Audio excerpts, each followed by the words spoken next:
지난 시간에 우리는 이스라엘 백성들의 요단강을 건너는 것이 죽음이 아니라 내 힘으로 살아가던 자아의 광야를 끝내고 이제는 내주하시는 그들의 능력으로 풍성한 가나안의 삶으로 돌아간다는 것을 이미 말씀드렸습니다. 광야의 삶이라는 것은 재미난 삶이 아닙니다. 늘 짜증나고 불평한 삶인데 이제 광야의 삶을 건너뛰어서 가나안으로 들어갈 때 그리스도의 능력을 체험하며 그리스도가 내주하는 삶을 말하고 있습니다. 바로 성화의 단계의 여정이라는 것입니다. 오늘 본문의 여호수아 3장 5절 이하를 보면 이제 본격적으로 요단강을 건너기 위한 하나님의 구체적인 작전 지시와 준비 과정이 나타나는 것을 보게 됩니다. 근데 당시는 보리를 거두는 시기였기 때문에 문제는 뭐냐면 요단강물이 언덕까지 넘쳐 흐르던 때였다는 것입니다. 인간의 눈으로 볼 때는 도저히 건널 수 없는 절대 불가능한 장애물이 앞에 있습니다. 그들 앞을 가로막고 있었던 것이 뭡니까? 그 요단강 넘쳐나게 흘러와서 이제는 건널 수 없게 되는 것입니다. 요단강 저편 가나안 땅에는 그뿐만 아니라 이스라엘보다 더 강대한 장대한 7족속이 버티고 있는 것입니다. 오늘날 우리가 마주하는 영적 전쟁의 실체와 너무나 똑같습니다. 사도 바울은 갈라디아서 5장 10절에 이런 말을 합니다. 우리 안에서 일어나는 치열한 영적 전투를 뭐라고 표현했냐면 육체의 소욕은 성령을 거스르고 성령은 육체를 거스리나니 이 둘이 서로 대적함으로 너희가 원하는 것을 하지 못하게 하려 함이라. 여러분, 우리가 무슨 일을 할 때 대적이 나타나면 힘든 겁니다.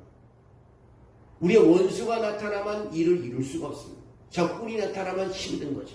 근데 장애물이 나타나면 그다음부터 긴장인 것입니다. 허리띠를 졸라매고 그 장애물을 넘어야 되기 때문에 그렇습니다. 구원받은 우리 안에는 끊임없이 옛 자아의 육체적인 소욕이 일어나 성령의 통치를 거스른다는 것입니다. 나는 하나님의 원하는 길로 가고 싶은데 그것을 방해하는 것들이 있다는 것입니다. 사탄 마귀는 어떻게든 우리를 자아의 감옥에 가두려고 합니다. 영적 패배자로 만들려고 합니다. 우는 사자처럼 덤벼드는 것입니다. 배후에서 이 악한 세상을 조종하는 사탄의 세력은 홍수 때 요단강처럼 위험한 것입니다. 너무 위협적인 것입니다. 우리가 신앙생활하다 보면요, 정말 예기치 않는 장애물을 맞이할 때도 있고 정말 갑자기 나를 방해하는 분들이 나타날 때가 있습니다. 그렇다면 이 불가능해 보이는 요단강을 어떻게 건널 수 있을까요? 우리 앞에 영적 대적들을 어떻게 물리칠 수 있을까요? 하나님은 여호수아를 통해 승리의 마스터 플랜을 우리에게 계시해 주고 있습니다. 그 방법을 우리에게 가르쳐 주고 있습니다. 오늘 그 영적 승리의 비결을 두 가지로 나누어 살펴보면 큰 은혜를 받을 수 있습니다. 그 하나는 영적 삶의 중심입니다. 뭐냐면 언약궤가 나오는데 언약궤는 그리스도를 표현하고 있습니다. 그리스도에 주목해야 된다는 것입니다. 하나님께서 이스라엘 백성들에게 주신 첫 번째 지시는요, 언약궤를 맨 제사장들을 따르라고 말합니다. 그리고 언약궤와 백성들 사이에 2,900m 거리를 두고 모든 백성은 언약궤를 똑똑히 바라보라고 말하고 있습니다. 여호수아에게 등장한 이 언약궤는 무엇을 상징합니까? 바로 우리 영적 삶의 중심이자 구원의 창시자며 완성자이신 예수 그리스도를 상징하는 것입니다. 다시 말씀드려서 우리 신앙생활하는 데는요, 십자가를 바라봐야 돼요. 십자가를 바라보지 않는 순간 나는 무너져 내리고 어둠이 엄습해오고 거기에 굴복할 수밖에 없습니다.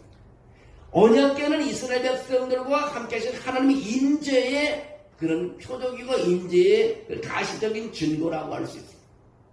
이스라엘의 요단강 도하 사건의 모든 중심에는 바로 이 언약궤가 있었습니다. 제사장들이 언약궤를 메고 요단강 한가운데 들어서가 백성들이 모두 건너갈 때까지 굳건히 서 있었고요. 가장 마지막 개까지 요단강 물에서 올라왔습니다. 처음에 들어갔다가 나올 때는 마지막으로 나왔다는 것입니다. 이것은 우리 인생의 모든 영적 승리가 예수 그리스도를 얼마나 주목하느냐, 그것에 달려있다는 것입니다. 우리가 예수 그리스도의 온전케는 예수 그리스도를 바라보라. 예수님은 우리의 구원을 시작했을 뿐만 아니라 영적 가난의 승리까지 끝까지 책임지고 완성하시는 분이십니다. 우린 처음과 마지막 예수 그리스도를 바라봐야 된다는 것입니다. 어떤 사람은 예수님과 함께 시작했다. 예수님은 어디 가는지 모르고 홀로 나와 있을 때가 많이 있어요. 주님은 제자들에게 약속했습니다. 내가 세상 끝날까지 너희와 항상 함께 있으리라고 말하고 있습니다. 주님은 우리와 함께하고 있습니다. 우리가 마주한 삶의 문제가 아무리 거대할지라도요, 우리 앞에 행하시는 예수 그리스도의 언약궤를 바라보고 그분께 시선을 고정할 때 요단강물은 멈추고 서고 마귀의 진영은 파헤쳐지는 것입니다. 무너지는 것입니다. 우리가 예수님을 바라볼 때 마귀의 진영이 무너져 간다는 것입니다. 우리의 눈을 환경에서 들어 주님을 바라봅니다. 주변 환경을 바라보지 말고 예수님을 바라볼 때 모든 문제가 다 해결됩니다. 우리 예수님을부터 눈을 떴을 때 우린 그 다음부터 무너지기 시작하는 것입니다. 그래서 우리가 중요한 것은 뭐냐? 첫 번째 우리 영적 승리를 하기 위해서는 뭘 해야 되냐? 우리 예수 그리스도를 바라봐라. 언약궤를 바라봐라. 영적 삶의 중심이 언약궤라는 것을 가르쳐주고, 두 번째는 뭐냐면 믿음의 행동인데요. 가만히 앉아 기다리지 말고 먼저 움직이라는 것입니다.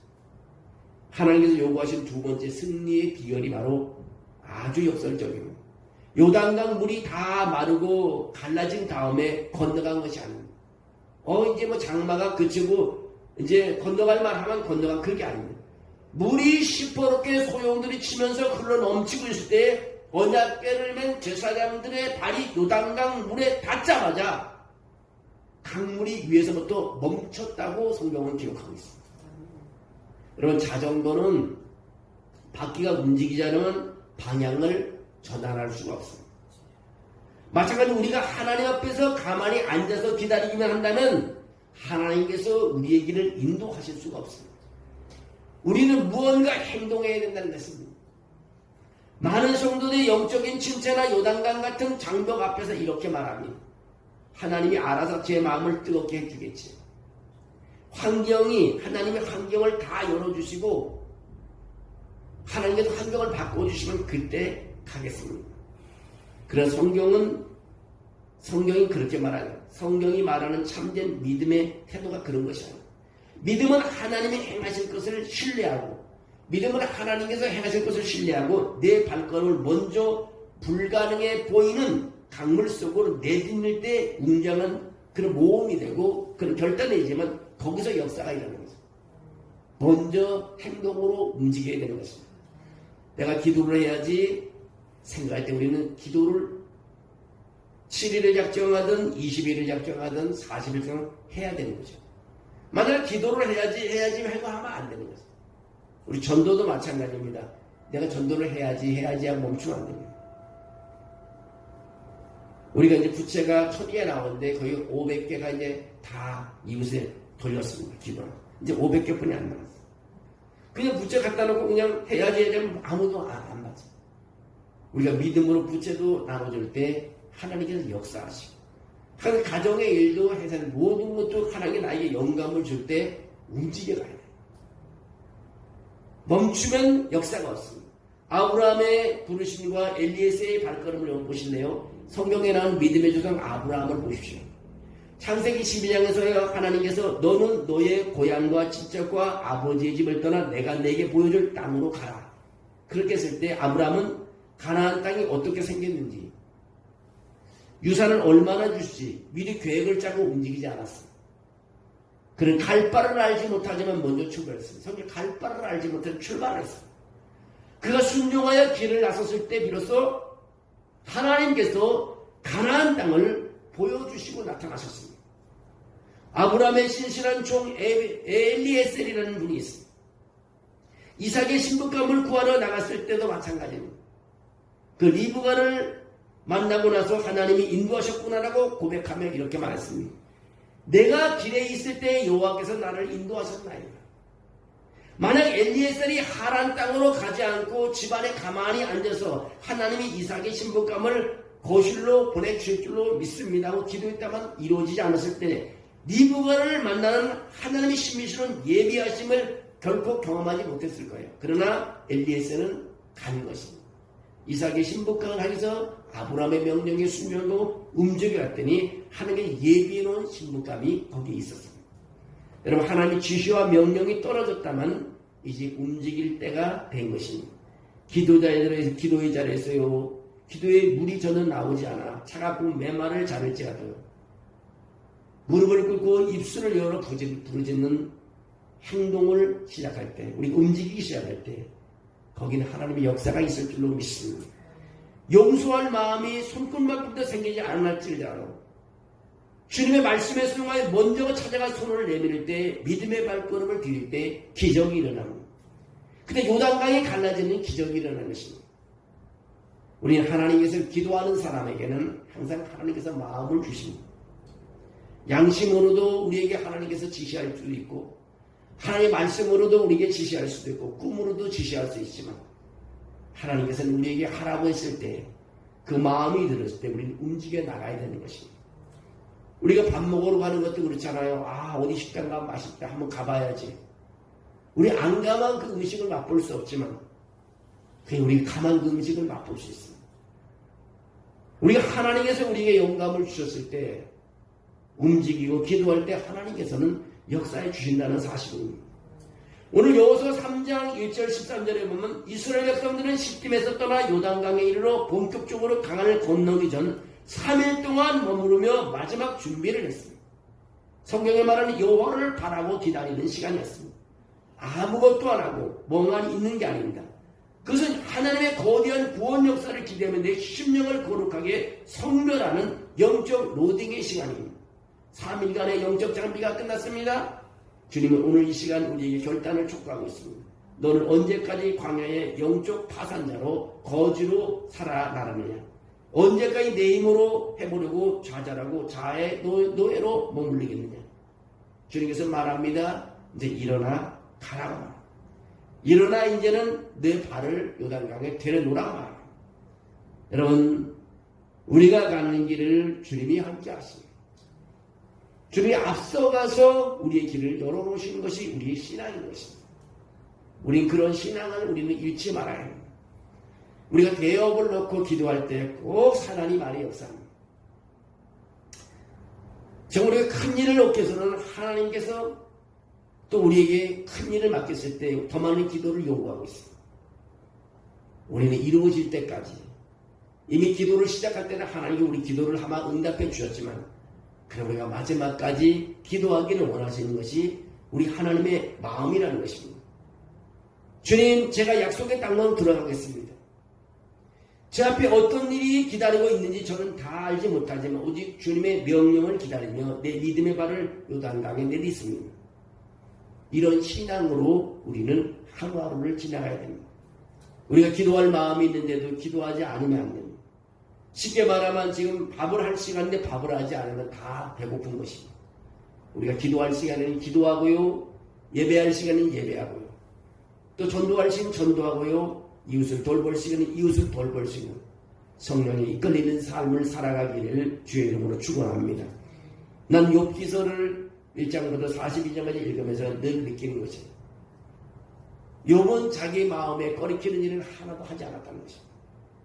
가난한 사람이 있으면 구제하고요, 또 자녀들이 죄질 것 같으면 미리 이름 하나하나를 불러 예배해 주고요, 욥은 저기서 사람들이 배고픈 사람이 있으면 밥을 대접하고요, 욥의 1장부터 42장을 읽으면 욥은 하나님의 부끄러움, 하나님의 원하는 마음에 와닿는 일이라면 다 했던 사람. 결국 욥은 하나님을 원망하지 않았다는 거예요. 마지막에 하나님께서 욥을 세우는 것을 보게 됩니다. 우리 삶 속에요, 욥도 아브라함도 또 다니엘도 모든 선지자들이 다 하나님을 바라보며 나갔을 때 하나님은 그들의 손을 들어줬다는 것입니다. 여러분, 기도하는 사람 하나님 손을 들어주십니다. 모세의 손을 들어주고요, 여호수아의 손을 들어주고요, 다윗이 죄를 보면서도 회개할 때 다윗의 손을 들어주셨고요, 항상 하나님에 나와서 눈물을 흘려 십자가 바라보 기도할 때 하나님 우리 손을 들어주십니다. 여러분, 하나님 멀리 있는 것이 않습니다. 우리가 갈 때 나중에 기도하면 하나님 나와 함께 있다는 것을 나중에 알게 됩니다. 지금 내 눈에 보이지 않아도요, 하나님 지나고만 나와 함께 있다는 사실을 우리가 느낄 수가 있습니다. 오늘도 말씀처럼 언약궤를 앞세우고 요단강에 발을 내딜 때 기적이 일어났고 요단강이 갈라지는 것처럼 도저히 갈라질 수 없는 요단강이 물이 갈라지면서 언약궤를 메고 들어오는 제사장을 앞세워 나갔을 때요, 그들이 건너서 가나안 땅으로 돌아가는 모습을 볼 수 있습니다. 우리 관문을 통과하기 위해서요, 문을 열고 저절로 문이 열어지는 것이 아니라 우리가 준비하고 믿음으로 나갈 때 도와주실 줄로 믿습니다. 여러분의 생활 두 가지를 기억해 주시면, 영적 삶의 중심은 예수 그리스도라는 것입니다. 내 삶의 중심은 예수 그리스도라는 사실이 있습니다. 내 삶의 중심이 예수 그리스도가 아니면 우리는 원망과 불평뿐입니다. 또 하나는 믿음을 행동으로 옮겨야 된다는 것입니다. 우리의 믿음이 이 산을 옮겨 바다에 던지려고 의심치 않으면 옮겨진다는 말씀처럼 우리는 가만히 앉아있는 것이 아니라 누가 해줄 것을 기대하는 것이 내가 할 수 있는 그런 믿음. 내가 기도하고 내가 찬양하고 내가 예배하는 것. 누가 대신 나 대신 나를 천국에 데려줄 사람이 없는 거죠. 우리는 우리의 믿음을 통해서 가는 것입니다. 아버지의 믿음 때문에 내가 천국 갈 수가 없습니다. 우리는 우리의 믿음을 가지고 천국을 가야 되는 것입니다. 여러분의 삶 속에서도 어려움이 닥쳐와도 늘 십자가 밑에서 눈물 흘릴 때 그것이 나중에 큰 간증이 될 줄로 믿습니다. 우리 교회가 역사가 오래되고 미약하고 교회를 떠나간 사람도 많죠. 참 마음이 아파요. 뭐 사정이 있어서 이사도 가고 또 천국에 먼저 부름 받은 사람도 있지만 나는 끝까지 정말 나가서 하나님께 기도하는 그 모습을 주님께서 보실 때 얼마나 멋질까. 난 우리 나간 사람들도 우리 교회가 본교회라 그러고 1년에 한 차례 와서 본교회 예배 드리는 사람이 있었으면 좋겠어요. 하나님 그런 사람을 얼마나 기뻐할까. 네. 그냥 뭐 자기가 신앙생활하던 교회를 헌시적처럼 버리고 간 사람들 별로 하나님 그렇게 기뻐하지 않을 것 같아요. 정말 사정에서 직장 때문에 이사를 갔다든가 결혼 때문에 이사 갔다가 그럼 나중에 1년에 한 차례씩 와서 예배 드릴 수 있는 거. 자, 그런 사람이 미국에 가서라도 한국에 돌아오면 한번 예배 드릴 수 있는 거. 그런 사람이 얼마나 멋질까. 난 그런 생각을 해봅니다. 저도 고향에 가면 믿음의 사람을 만나려고 해요.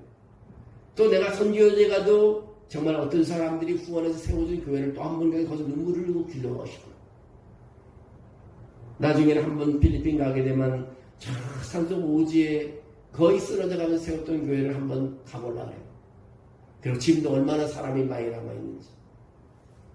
우리는 항상요, 정말 하나님이 원하는 일, 하나님이 나를 바라보고 있다고 하나님이 바라보는 그런 삶을 살아야 해요. 항상 내가 내 힘으로 산 사람은 언젠가는 무너지지만 주님이 주신 힘으로 살아가는 사람은 승리하는 사람이 될 줄로 믿습니다. 우리의 믿음과요, 여러분 그리스도의 삶을 사는 것. 항상 여호수아에서 계속해서 말하는 것은 이제는 광야에 살면서 우리 영적인 영역을 옮겨버려야 되는 거예요. 정말 하나님의 역사는, 하나님의 성령의 역사는 장소로 가나안으로 옮겨서 불평이 없고 항상 기쁨이 있고 하나님이 주신 땅으로 옮기는 그런 영적인 장소가 바뀌어지는 그런 삶으로 살아가며 기도할 때 하나님께서 우리와 함께 일 줄로 믿습니다. 오늘 여호수아에 나온 말씀처럼 예수님 중심으로 예수님 바라보며 승리하는 여러분이 다 되시기를 주의 이름으로 축원합니다.